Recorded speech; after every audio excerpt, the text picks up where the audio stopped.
Pero el punto es que entre 1808 y 1810, con motivo de la destitución del virrey Iturrigaray en septiembre del 8, se bloqueó la posibilidad para que los grupos, las élites de las principales ciudades del virreinato, pudieran seguir discutiendo de manera abierta el asunto de la soberanía. Entonces, eso obligó a varios de estos grupos a comenzar a actuar en la clandestinidad.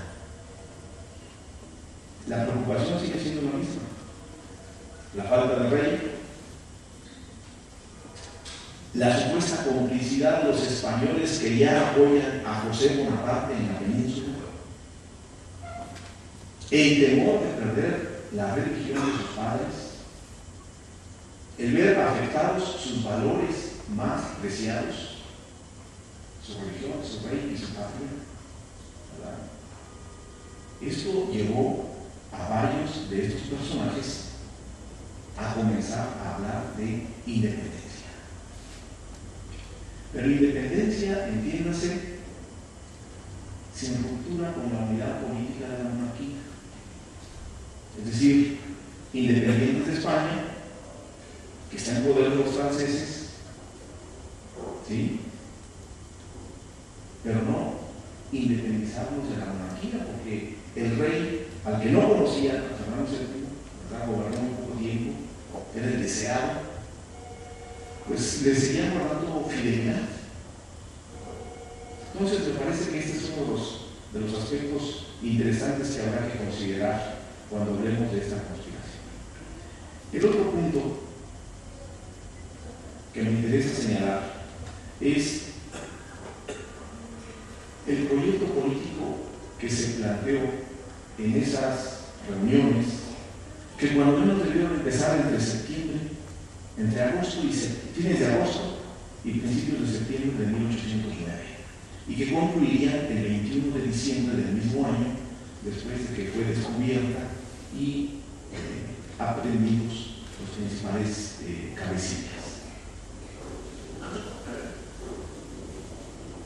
Como ustedes saben, en esta conjura participaron militares como José María García Obeso y Mariano de Michelena, abogados como Nicolás Michelena o José Antonio de Soto Saldaña, algunos religiosos como el propio Fray Vicente Santa María, y un número importante de implicados a los que no podríamos considerar cabeza del movimiento, pero sí relacionados con el mismo.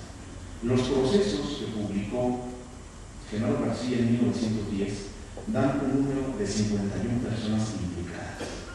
De estos 51, desde mi perspectiva, 3 eran las cabezas: los 2 hermanos Michelena y García Obeso.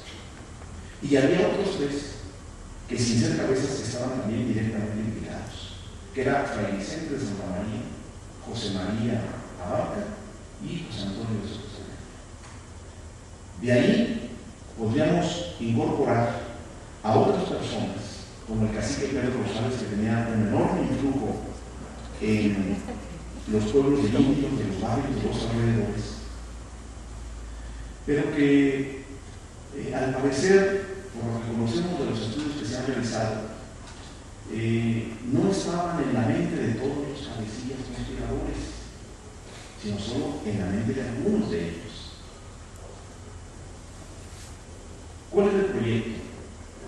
Un proyecto que iba desde crear una Junta Nacional Suprema a crear juntas, digamos, provinciales, juntas en las provincias, para crear una Junta Nacional.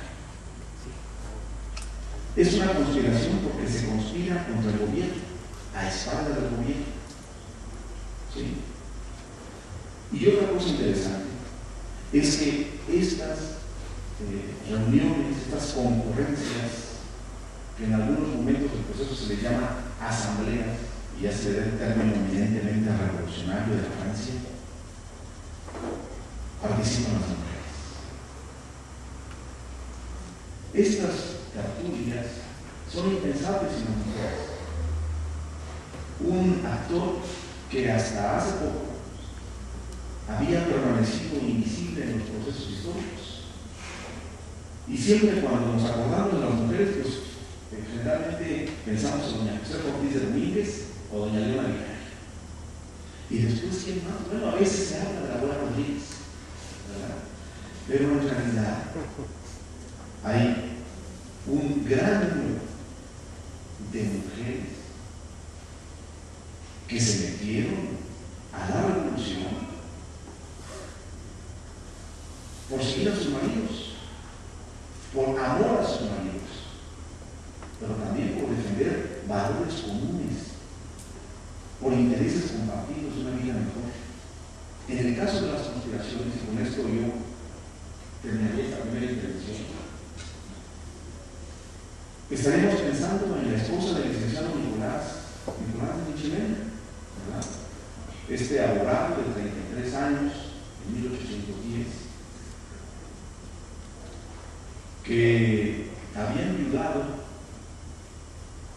de un primer matrimonio de una mujer de Pascua, prima de José María Abarca, ¿verdad? Y que después volvió a casarse con doña Carmen Fernández Barrera Amá y Tortosa, una jovencita que nació al principio de los 80 del siglo XVIII aquí en la Ciudad de México y que fue la principal anfitriona en varias de estas tertulias y asambleas conspirativas. En esas reuniones se leían las gacetas con las noticias de lo que estaba ocurriendo en Europa y en la Ciudad de México, al lado de una taza de chocolate, o bien con aguardiente, queso y pan, como señalan ahí los procesos, ¿verdad? Entonces, estas mujeres están participando, ¿verdad?, de ese ambiente y se están nutriendo de una, más bien están adquiriendo una nueva responsabilidad a partir de estas guerras. Sabemos que a lo largo del siglo XIX y hasta muy entrado el XX, la mujer tenía que ocuparse de otras cosas, de su hogar y de sus hijos. Pero verlas ya en las tertulias, en las asambleas, en las conspiraciones, pues nos habla de el grado tan importante de politización que habían adquirido, ¿verdad? Y de lo que para ellas representaba participar en esas reuniones, porque no era que se quedaban calladas. Lo interesante de la conspiración de Valladolid,